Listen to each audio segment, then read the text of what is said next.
cerrar el ciclo de conferencias de Radio 41, Educación, Presente y Futuro, estaremos escuchando la exposición del ministro de Educación y Cultura, Ricardo Ehrlich. Bien, buenas noches a todos, estimados compañeros de panel, autoridades de la radio, perdón, señor, estimado intendente, un gusto estar en San José, es un gusto estar en esta casa, en este centro cultural que es, sin duda es una de las muestras de la historia y el presente cultural del departamento. Muchas gracias por la invitación y felicitaciones por los 80 aniversarios de la radio y por la iniciativa de este ciclo, y muchísimas gracias por la invitación. El tema nos preocupa, nos ocupa y nos preocupa en el país. Sí se habla de una fuerte crisis de la educación y me parece que es importante escucharnos y buscar juntos y actuar juntos. Me citaba el director de la radio cuando hablaba de la cantidad de campanas que escuchamos en estos días sobre educación, y en cada sonido encontramos sentimos algún eco que nos evoca algo que decimos, esto está bien, pero aquello de allá también está bien, y ningún sonido nos llega a satisfacer enteramente, y vemos una cantidad de sonidos, además como suenan todos juntos, nos provoca un gran desconcierto. Creo sinceramente que la diversidad de actores políticos y sociales o técnicos que se expresan en este momento están seriamente preocupados por encontrar las salidas. Estoy convencido de eso. Matiz más, matiz menos, estamos en esa dirección. Por eso lo que creo clave, y empiezo por el final, que son las palabras que citaba el director de la radio, tenemos una larga historia de desencuentros de mucho tipo en la sociedad y también en la educación. Y tenemos que lograr transformar esos desencuentros en encuentros, porque tenemos que avanzar y dar pasos concretos. Lo del péndulo que hay que centrar, tenemos que avanzar. Y para eso tenemos que construir confluencias. Y construir confluencias en el tiempo y en la acción. De lo contrario, nos debilitamos como sociedad y no logramos hacer las grandes transformaciones. Cada cual más o menos convencido que tiene razón, pero morimos todos abrazados a una bandera y no damos un paso adelante. Entonces tenemos que avanzar. Y entiendo que es un periodo en el cual podemos avanzar de manera importante, en una tarea, en un camino que hay que recorrer durante mucho tiempo. Hay aspectos que hacen al diagnóstico, decir, bueno, ¿cómo estamos? Y también en buscar las causas, cómo es que llegamos a esta situación, y también las propuestas, ¿verdad? Bueno, ¿por dónde salimos? Desde el lugar que estoy ocupando en este momento me corresponde hoy poner arriba de la mesa delante de ustedes caminos en los que por los que entendemos que podemos avanzar. Les voy a dar algunos pequeños elementos de diagnóstico con algunos matices para poder justificar la elección de ciertos caminos o la priorización de ciertas líneas de trabajo. También tengo que decirles que luego de una muy extensa consulta y polémica se votó a fines del 2008 una nueva ley de educación,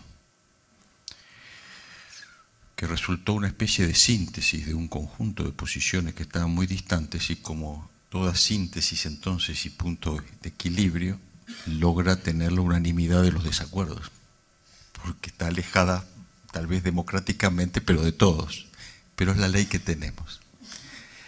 Sin duda hay muchas cosas que son perfectibles y hay muchos aspectos que pueden ser polémicos, pero yo como ministro no invertiría hoy tiempo en rediscutir, sino es un tiempo de actuar, de construir consensos y sinergias en la acción, y un poquito más adelante entonces ver con las confianzas necesarias y sobre todo nosotros mismos retomar esos temas. Pero la ley de educación es una de las cosas que vincula al ministerio y al ministro. Pero hay un segundo texto que nos obliga y nos vincula, que son lo que llamamos acuerdos interpartidarios sobre educación.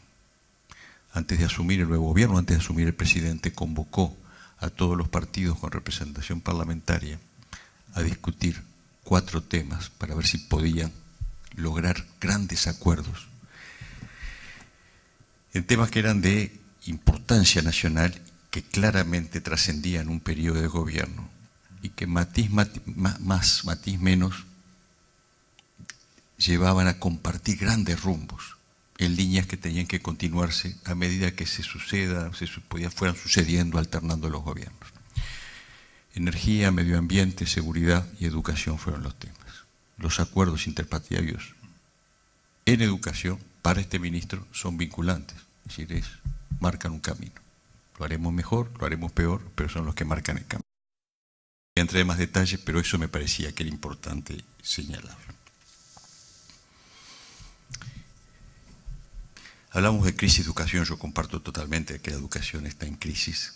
Tenemos que ver, bueno, ¿qué es crisis? Vimos algunos datos, pero también cuando miramos el pasado, nos cuesta a medida que nos vamos llenando de canas, de mirar el pasado sin nostalgia. Cuando yo fui al liceo de Montevideo, salí de una escuela pública, y yo creo que en Montevideo había un puñadito de liceos, había que atravesar la ciudad, y yo creo que de mi escuela, el 6º año, salimos 3 para el liceo. Había muy poquitos liceos. Ser un docente de secundaria era ser un referente en la sociedad. Se formaban luego de concursos muy exigentes y bueno, había pocos establecimientos y los docentes eran realmente importantes. Los tiempos cambiaron, ¿saben? La calidad de la enseñanza podía ser muy importante, pero estaba muy reducida a un sector de la sociedad. Creo que eso hay que decirlo cuando miramos para atrás. La matrícula universitaria en un periodo, corresponde a la época que yo hice la universidad y ahora se multiplicó por 4 o por 5. Han cambiado las cosas. Si miramos la evolución del esfuerzo que ha hecho el país en educación al mismo tiempo, entonces no fue paralelo a lo que fue el crecimiento de la matrícula. Son datos que hay que mirar, no me quiero meter en muchos más detalles de eso. Pero quiero hablar un poquito de la situación actual. Hay pocos elementos de diagnóstico y algunos elementos de las pautas de acción. Suelo resumir los problemas de la educación en forma arbitraria y esquemática en 3 ejes. Uno de ellos es el tiempo que pueden llevar los cambios en la educación, los tiempos políticos que a los actores y al medio político los vinculan y que a veces entran en contradicción con otros tiempos, ¿verdad? Y entonces uno actúa en función de esos tiempos políticos y condiciona otras cosas. Nos guste o no nos guste, existen y condicionan. Tiempos, la propia ley de educación marca tiempos. Dice, a esta hora, tal día, el ministro tiene que desayunar, ir al Parlamento y presentar tal proyecto de ley, más tarde tiene que hacer esto, dentro de 2 años tal cosa, y están pautados una serie de tiempos. Los acuerdos interpartidarios marcan tiempos. Están los tiempos de la propia sociedad, los tiempos de la coyuntura social y económica que permiten una serie de avances, y eso es importante, ¿verdad? Y están los tiempos a veces de los propios cambios educativos y los tiempos de los educandos, de los alumnos y la diversidad de tiempos de nuestros niños y nuestros adolescentes. No voy a meterme demasiado en eso, pero saber manejar adecuadamente los tiempos y elegir la secuencia de acciones, de pasos a dar, es muy importante, es muy importante. No voy a insistir más en esto, pero ¿por qué menciono el tema de los tiempos? Porque no solo debemos definir objetivos, no solo debemos ponernos de acuerdo en grandes rumbos, sino tenemos que lograr definir esos caminos de confluencia, cómo vamos a transitar para lograr esos objetivos que nos definimos. Los objetivos pueden ser formidables, pero si no logramos construir el camino que permita alcanzarlos, no lo vamos a hacer. Hay un segundo eje que yo llamaría de naturaleza social, de forma muy esquemática, y uno propiamente educativo, que hace a la sustancia de los cambios educativos. ¿Por qué este eje social? Hoy hablaban de esta evaluación de PISA. La evaluación de PISA del 2009 se presentó en diciembre del 2010 y fue lo que creo que agudizó, desencadenó una mirada muy crítica y muy preocupada de todos los sectores de la sociedad y políticos también sobre la educación. La prueba de PISA está diseñada de manera que nos permite comparar países entre sí, a pesar de sus diferencias, y evalúa capacidades de adolescentes de 15 años escolarizados, estén donde estén, en cualquier tipo de establecimiento, pero que estén escolarizados. Los resultados, como decían al principio, son muy parejos con Chile. En algunas cositas estamos mejor, en otras estamos peor. Sí estamos parecidos al 2006, o sea que estamos estancados, ¿de acuerdo? Y sí en relación a otros y en relación a Chile hay una mayor dispersión. En torno al promedio se nos alejan algunos bastante, algunos de los buenos, y se nos alejan mucho también los que son menos buenos. Hay menos cohesión de los resultados. Les decía que evalúa adolescentes de 15 años escolarizados, estén donde estén. Primer problema, 15-16% de nuestros adolescentes no están escolarizados. No estaban escolarizados en el momento de la prueba, o sea que solo estábamos viendo los resultados de 84-85%. Si tuviéramos tenido los otros 15 todavía sería peor. De esos 84-85%, la mitad está rezagado. Quiere decir que está 1 año o 2 años por atrás del nivel que tenía que estar. La prueba es una fotografía, entonces, que muestra, creo que resume una serie de problemas, y si nosotros miráramos solo aquellos que no están rezagados, entonces los resultados son otros. Ahí tenemos varios problemas. Otra forma de mirar estas pruebas, y como le digo pruebas de PISA, le puedo decir una cantidad de otras pruebas distintas, algunas que hacemos nosotros aquí, otras que se hacen en forma comparativa entre distintos países, UNESCO y otras. Cuando analizamos los resultados, y analizamos los resultados por sectores, por quintiles o deciles de contextos socioculturales, socioeconómicos, ahí les aseguro que tenemos líneas rectas, la correlación de los resultados está vinculada directamente a esos contextos, a los contextos socioeconómicos. Y esto es válido para público y privado, les reitero, para público y privado, aún un poquito mejor en contexto socioeconómico igual para los públicos, pero estos son pequeños detalles.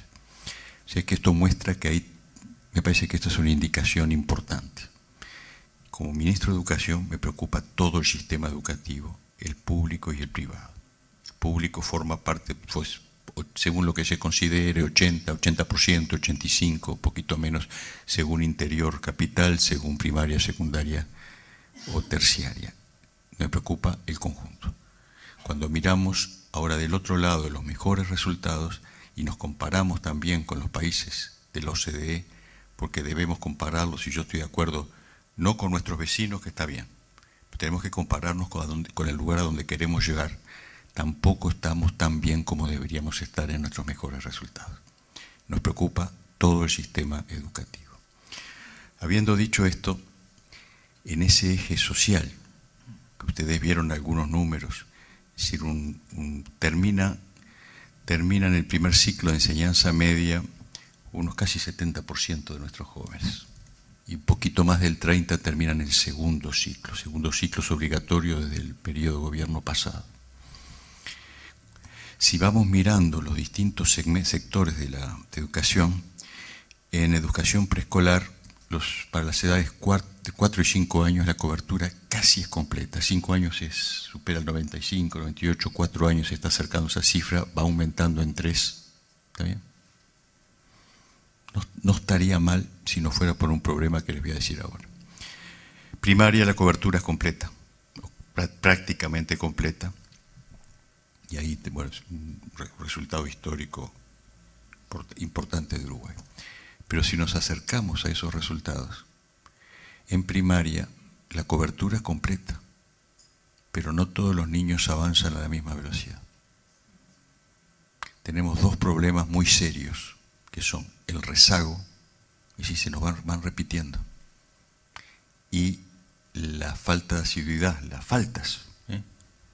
la falta del presentismo de los chiquilines en la escuela. Si miramos esto desde el punto de vista de los quintiles de ingresos, bueno, no tengo por qué explicarles quiénes son los que faltan más ni los que se nos quedan en el rezagados. Corresponden a los dos primeros quintiles de la sociedad. Cuando miramos más de cerca los resultados de repetición, por ejemplo, el promedio en este momento en primaria pública se bajó en los últimos 2 años a los niveles más bajos históricamente. Repiten en promedio 6,5% de nuestros niños en escuela pública. Quiere decir, de cada 100 niños que están cursando, en este año 6,5 repiten. Mire, si miramos un poquito más de cerca, esa es la cifra récord histórica. Si miramos más de cerca, y esto sin entrar a conversar sobre la exigencia, que ese sería otro. Si miramos más de cerca, en sexto año repite un 3%. Pero en primer año repite un 13,5%. Es decir, de que nuestros niños en escuela pública entran y 1 de cada 7,5 repite al primer año. O sea que tenemos que mirar más atrás, tenemos un problema más atrás. Si miramos lo que pasa a nivel preescolar, tenemos los mismos problemas de falta de presentismo que tenemos en primaria. Un objetivo mayor es aumentar los tiempos pedagógicos. Hay un debate, hay propuestas de aumentar los días de clase. Los días de clase escolares son obligatorios y son 180. El promedio de asistencia es 155, si contamos todos los niños, ¿verdad? Pero esos 25 en 180, los economistas, eso me hace ¿cuánto? Un 13%, más o menos. ¿Está bien? De falta. Pero si yo veo después quiénes son los que faltan, son los de los sectores más vulnerables de la sociedad, que en realidad prácticamente faltan un día cada 4. Eso nos marca algunos problemas y nos marca también dónde hay que trabajar. Les recuerdo algo que se decía en los años 30, cuando se trataba de fomentar el arraigo en medio rural y se hablaba del trabajo, de la importancia de la escuela para arraigar la familia rural. Y había una maestra que decía, esto hay que hacerlo, y dice, pero la escuela sola no puede. Para esto, para lo que vamos a hablar de la escuela y lo que voy a mencionar de enseñanza media, creo que el sistema educativo tiene que estar en primera línea. Un sistema educativo robusto permite resolver inequidades sociales, permite reducir esas distancias, ¿verdad?, que se mencionaba. El sistema tiene que ser muy robusto, pero aún así, solo es difícil. Y cuando no es robusto, que es el caso, es más bien débil, entonces solo no puede, y hay que diseñar un conjunto de otras políticas que permitan entonces apoyar y resolver esos problemas. Los problemas entonces a ese nivel y urgencias que tenemos que resolver son los de la continuidad educativa, que no se nos desvinculen nuestros jóvenes, que disminuir el rezago, ¿está bien? Son 2 de los temas mayores. Parece entonces, 2 de las actividades, de las líneas de trabajo más importantes, son reforzar todas las medidas que permitan asegurar la continuidad educativa, que nuestros jóvenes no se desvinculen. Y los llamamos, a los que se desvinculan, los llamamos frecuentemente, todos los días, los llamamos desertores, es decir, decimos que abandonan. En realidad la mirada que tenemos es completamente distinta, es decir, los vamos abandonando, dejándolos en el camino. Entonces, ahí podemos entrar en detalle de algunos planes para asegurar la continuidad educativa, que requieren sobre todo un acompañamiento de los estudiantes, y después programas que permitan revincular a los que se nos fueron desvinculando. Permítanme algunas cifras más. Año a año, si consideramos nuestros adolescentes y jóvenes, entre 4 y 5.000 jóvenes, se desvinculan del sistema educativo en edades que tienen que seguir estudiando. Y esto, a pesar de alguna serie de programas que se han ido diseñando a lo largo de los tiempos, que permiten retener una gran cantidad, que si no tuviéramos esos programas, estos números serían muy altos. Pero 4 a 5.000 todos los años es una cifra inaceptable. Eso va generando una especie de gran reservorio de gente que tiene ciclos de formación incompleta y fundamentalmente corresponde a los sectores de mayor vulnerabilidad de la sociedad y no logran una inserción en la vida y en el trabajo. Entonces tenemos que cortar la canilla, cerrar esa canilla que gotea y que nos hace perder todos esos adolescentes y jóvenes año a año, y al mismo tiempo que tenemos que lograr revincularlos al sistema educativo o acercarlos al trabajo. En torno a eso hay programas vigorosos, programas que existían y programas vigorosos, habrán escuchado al presidente de la República, que se están, algunos en marcha y otros poniendo en marcha, sobre los cuales podría abundar si les interesa. Pero esos son, entonces, trabajando en el eje social, esos son problemas que tenemos que atacar. Me permito darles otra cifra. Hoy tenemos, la pobreza bajó a niveles importantes, tenemos 18% de la población bajo el umbral de pobreza. Sin embargo, si miramos nuestros adolescentes, los adolescentes de 13 a 17 años, más de un tercio de ellos, 35%, está bajo el umbral de pobreza. Y cerca de un 10% salió de debajo del umbral de pobreza recientemente. Y al otro día de salir del umbral de esa situación, uno no se sienta en el banco de una escuela o de un liceo de manera distinta. Entonces tenemos un número muy importante de niños, adolescentes y jóvenes con historias de vida muy complejas. Tenemos un país con una demografía muy especial, esperamos como todos con impaciencia el censo, pero es muy claro que el país tiene una demografía estancada y que el crecimiento, las altas tasas de natalidad y de fecundidad se dan en los contextos más vulnerables. Bueno, ahí tenemos entonces un trabajo que impacta sobre la educación, sobre el cual tiene responsabilidades la educación, pero que tenemos que resolver haciendo confluir esfuerzos de distinto tipo. Tenía que mencionarlo porque este es uno de los ejes de trabajo. Esto no me resuelve la calidad de la educación. Esto no me resuelve los desafíos grandes que tiene la educación, pero este es un tema que tiene la educación y que tiene que asumir. Entonces este era el eje social sobre el que tenía que hablar. Si pasamos al eje estrictamente educativo, ahí las tareas son muchas y el camino puede ser largo. En los últimos años, durante muchos años, no sé si hay muchos maestros o profesores en la sala, pero la vocación docente se despierta muy temprano en un estudiante. En los últimos tiempos, pocos de nuestros jóvenes osaban seguir su vocación docente y seguían otras orientaciones por múltiples razones. Bajas remuneraciones, bajo reconocimiento social, dificultades de trabajo. Y la opción, a veces se llegaba a esa opción por descarte, por proximidad de la oportunidad, si estaba en el interior, tener un centro de formación docente cerca, etc. Ahí tenemos un gran desafío. Primero es atraer hacia las formaciones, hacia la docencia, a las nuevas generaciones. Si no atraemos con fuerza a los mejores en cada generación, no vamos a salir adelante. Y segundo, un cambio sustancial en la formación de las nuevas generaciones de maestros y profesores. La Ley de Educación prevé un instituto universitario de educación. En ese camino se está trabajando, pero mientras esto va a requerir una ley para crear una institución autónoma, pero mientras se crea la institución autónoma, ya está en marcha el trabajo para la creación de un instituto universitario. A nivel de la Administración Nacional de Educación Pública se creó una nueva estructura, se llama Consejo de Formación en Educación, sobre la cual la prensa habla poco, por suerte, sobre la cual no se menciona mucho. Está avanzando sin ruido en uno de los lugares donde yo esperaba que hubieran los mayores problemas.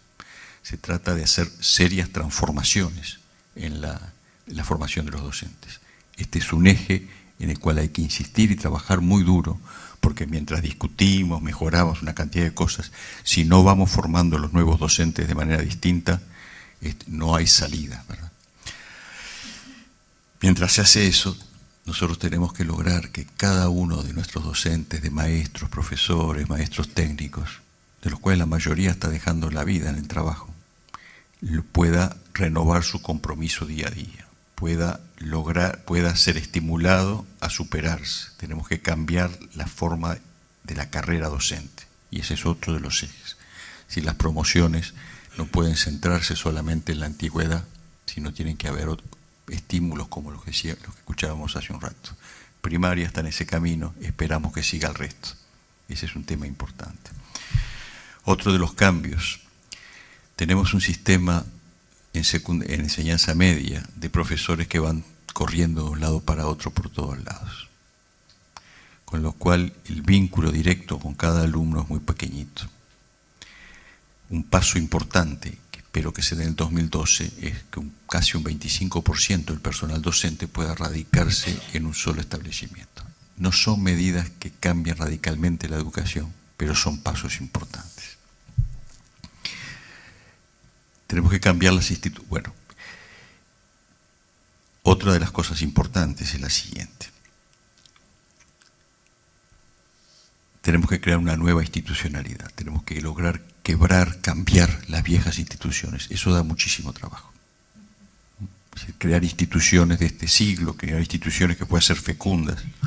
La ley de educación prevé una serie, y eso va a ser la serie de nuevas instituciones, a las cuales voy a mencionar algunas. Eso realmente es de los desafíos más complejos.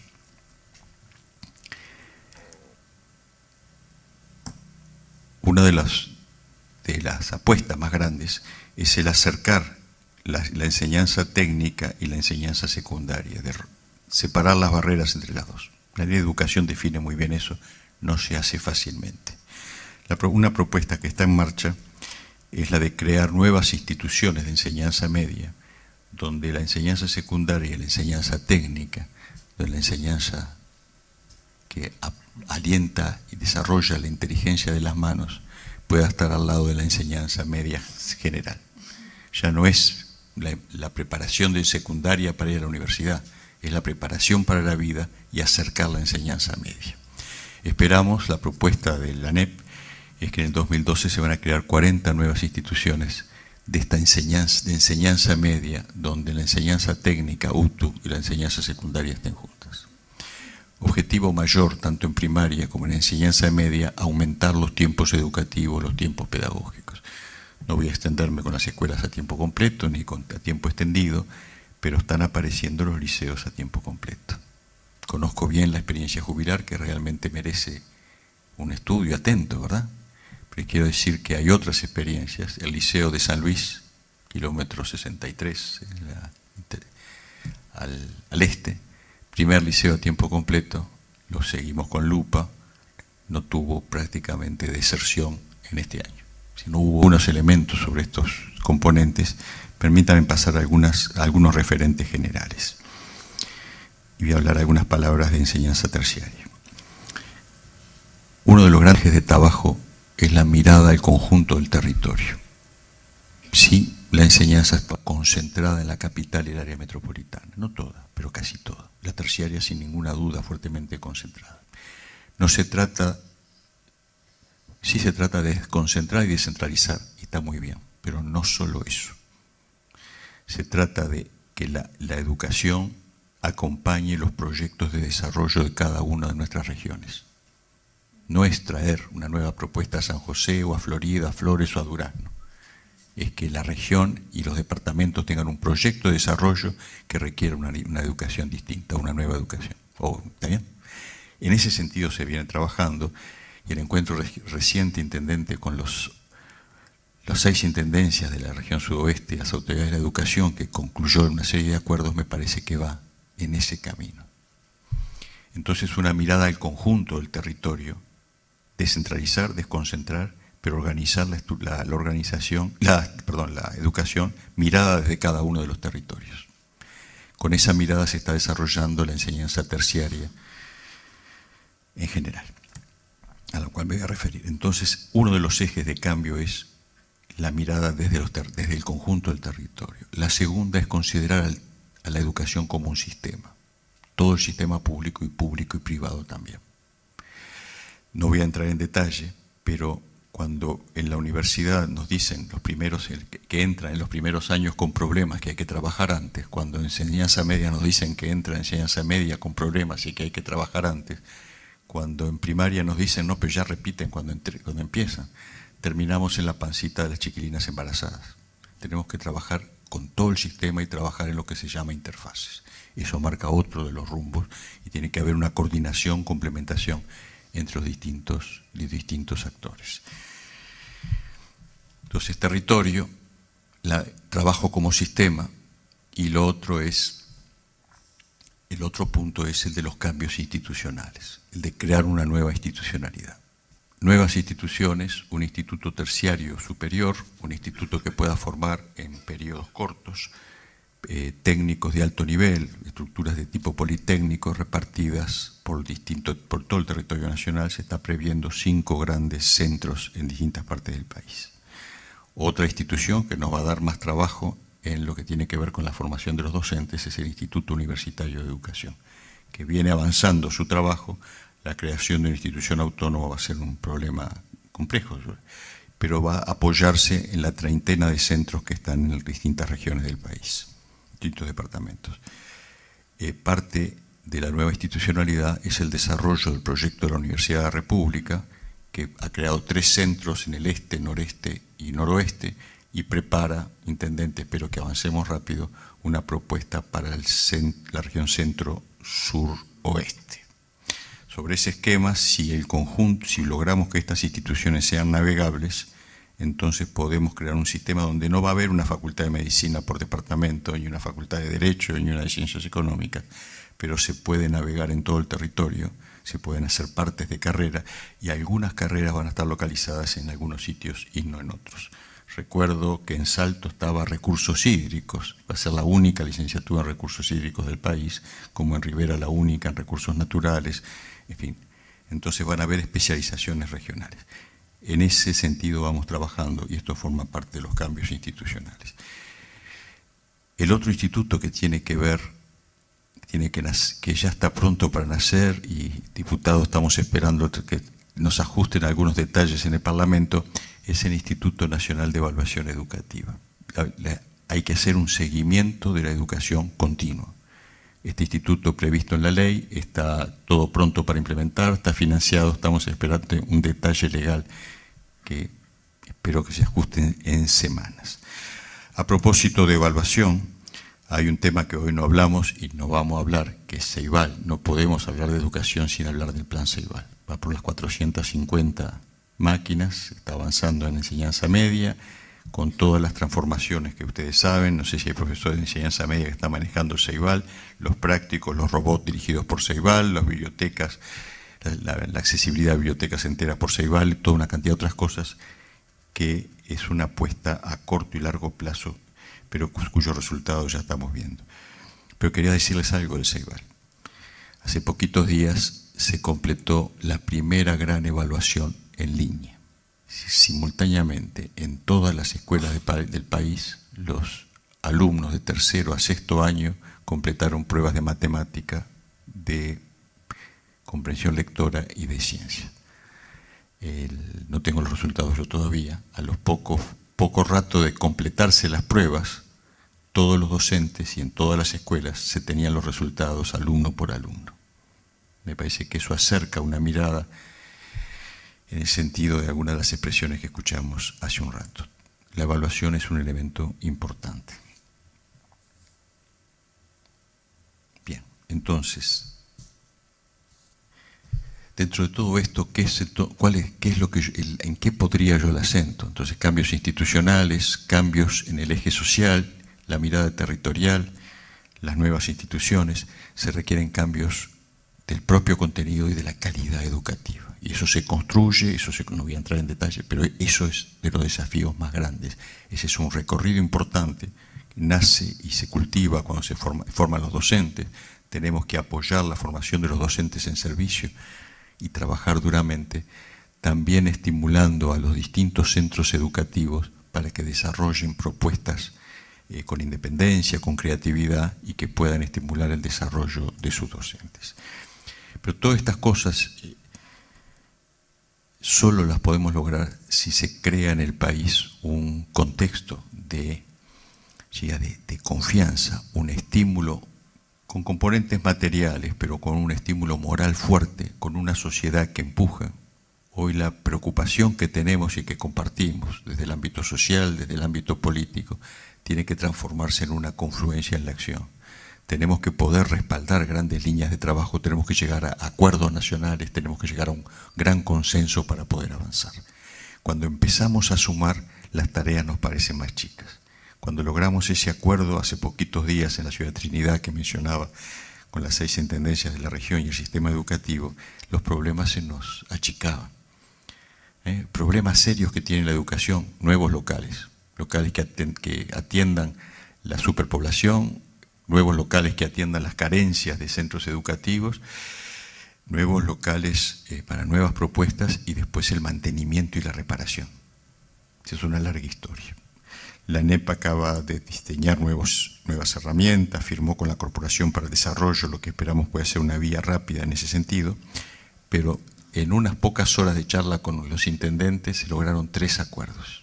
El primero es la coordinación entre la educación y los intendentes, con la Oficina de Planeamiento y Presupuesto, que saben que es el enlace del Poder Ejecutivo, del Gobierno con las intendencias, el acuerdo para complementarse en las acciones, en las intervenciones rápidas en los problemas de locales. Ese es un tema que requirió 10 minutos para ponerse de acuerdo. Segundo gran tema es entonces el de la enseñanza terciaria, el definir los grandes ejes locales, y el tercero es el trabajar el eje social, el de educación y trabajo, y los distintos aspectos que les mencionaba hace un rato. Esas son algunas de las líneas de acción. Sobre todo yo espero haberles transmitido, bueno, con qué óptica estamos trabajando. Tenemos que lograr avanzar y hacer cambios concretos que permitan nuevas etapas de perfeccionamiento de las normas actuales y para llegar más lejos. Para eso tenemos que estar trabajando todos del mismo lado y eso se construye también. Bueno, en esas direcciones está trabajando el Ministerio de Educación y Cultura. Esa es nuestra mirada. Muchas gracias.